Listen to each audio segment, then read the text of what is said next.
भारत के एक छोटे से गांव में राधा नाम की एक माँ रहती थी। राधा एक विधवा थी जिसके 3 बच्चे थे और उनकी देखभाल उसी को करनी थी और वह जानती थी कि उनकी देखभाल करना एक चुनौती होगी।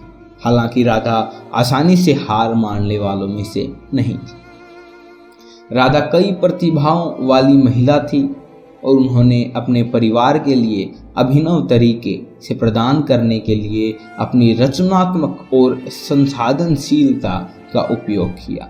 उसने हस्त निर्मित शिल्प और कपड़े बेचने शुरू की, जिससे उसे स्थानीय बाजार में सामग्री के साथ खुद बनाना पड़ता था।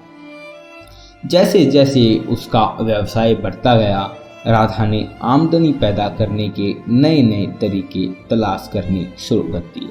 उसने देखा कि गांव में कई परिवार पौष्टिक भोजन का खर्च उठाने के लिए संघर्ष कर रहे थे। इसलिए उसने अपने पिछवाड़े में एक छोटा सा सब्जी का बगीचा शुरू कर दिया।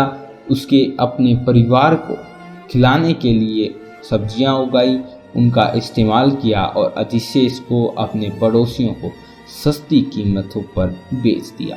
राधा की अभिनव भावना यही नहीं रुकी। उसने देखा कि गांव में कई परिवारों के पास पीने के लिए साफ पानी की सुविधा नहीं थी। इसलिए उसने गांव के आसपास मिली सामग्री का उपयोग करके एक सरल जल निस्पंदन का आविष्कार किया। उसने अपने पड़ोसियों को फिल्ट्रेशन सिस्टम बेचना शुरू कर दिया और जल्द ही उसका आविष्कार पूरे क्षेत्र में लोकप्रिय हो गया। राधा की रचनात्मक और साधन संपन्नता के न केवल उनके परिवार का भरण पोषण किया, बल्कि गांव के अन्य परिवारों की भी मदद की। उनके अभिनव विचारों ने दिखाया कि एक माँ का प्यार क्रांतिकारी विचारों को प्रेरित कर सकता है और समुदाय में सकारात्मक प्रभाव डाल सकता है।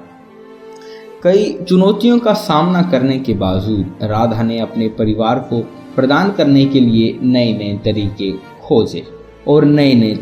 खोजे। उनके दृढ़ संकल्प और सरलता से उनके बच्चों और उनके आसपास के अन्य लोगों के लिए प्रेरणा का उन्होंने काम किया।